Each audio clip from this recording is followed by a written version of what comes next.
Assalamualaikum and good day everyone. In today's video, I will explain to you about relative clauses. Okay, let's look at what relative clauses are. Relative clauses give us more information about the subject or the object of a sentence. So they are introduced by the following relative pronouns such as who, that, and whom, which is used for people, which and that, which is used for things and animals, where for places, why for reasons, when for times, and whose for possession, pemilikan. Okay, let us look at some of the examples. For the first one, which is who, that, or whom, okay, we have sentences like that's the girl who or that lends a hand with our garden.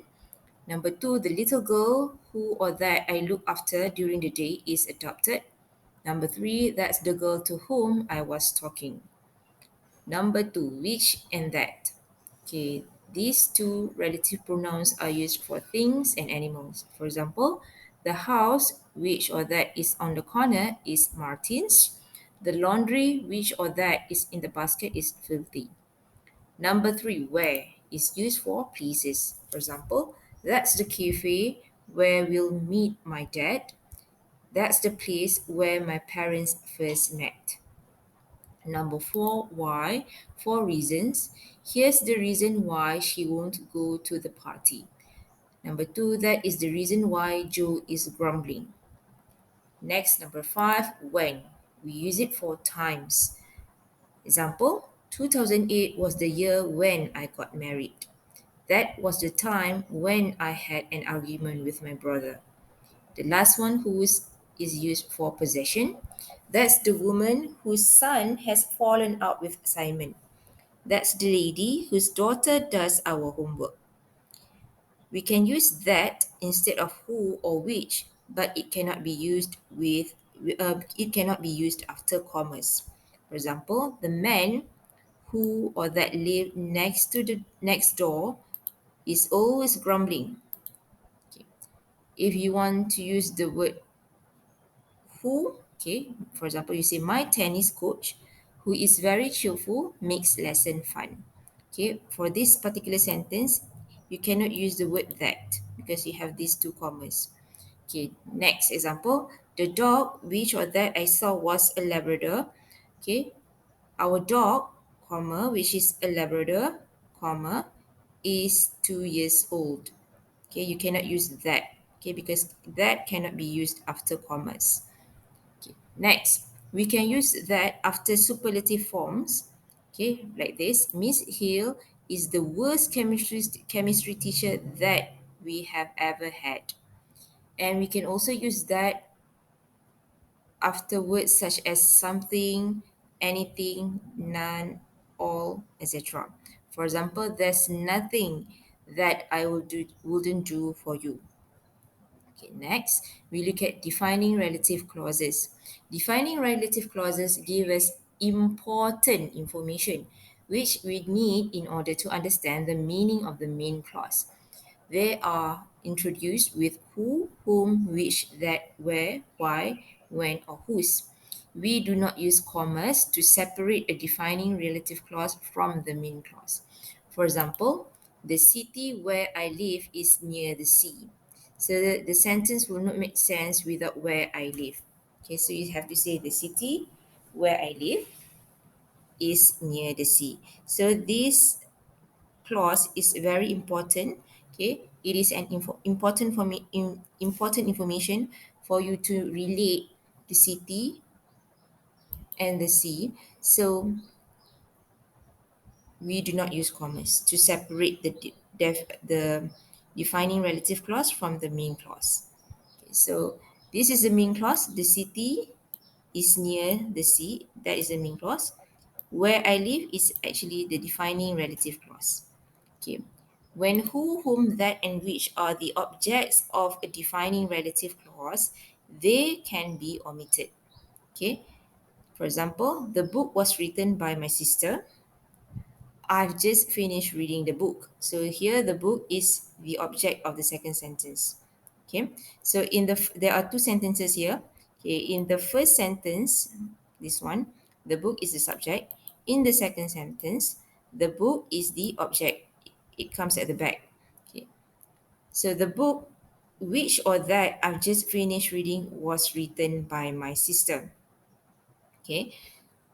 Or you can also say the book I've just finished reading was written by my sister. You can omit the word.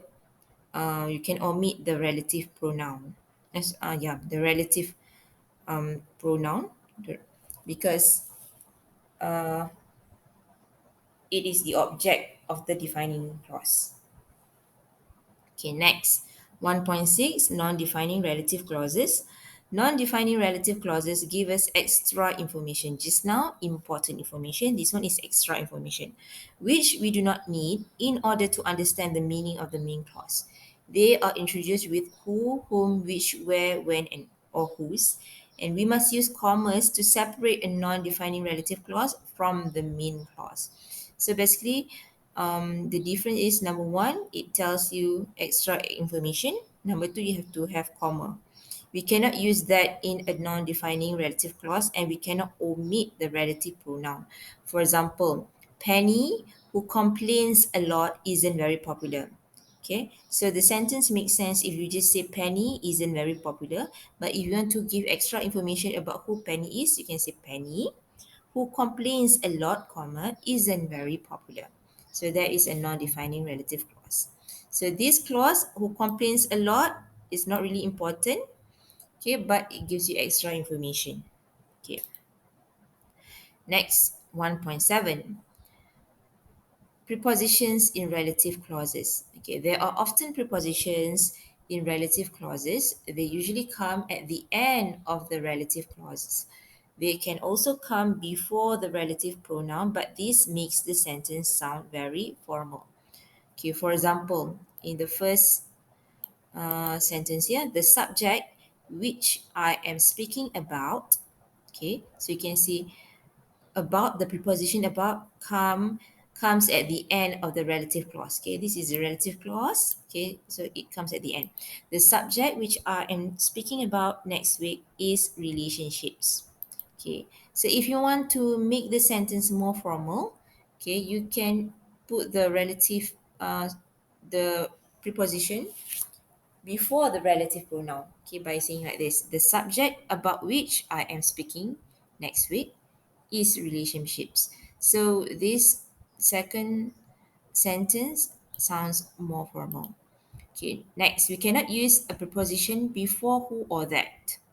Okay, we can use a preposition before whom. Okay, for example, in the first sentence here, okay, okay, the colleague who or that I work with for many years is now my husband. So we cannot use a preposition before who or that. We cannot use it here, but we can use it after pronouns who or that. Okay. Point number two, we can use a preposition before whom. Okay, for example, the colleague with whom I work for many years is now my husband. So this is before the pronoun. Okay, but it makes the sentence sound formal. Okay. Next, when the preposition is before the relative pronoun, okay, like this, okay, like sentence number 3 over here, we cannot omit the relative pronouns even if it is the object of the relative clause. Okay, so you can say, is this the song which that you are famous for? Is this the song you are famous for, by omitting the which or that? Or if you want to put the preposition before which, you can say, is this the song for which you are famous? Okay, so that is how it goes for relative clauses.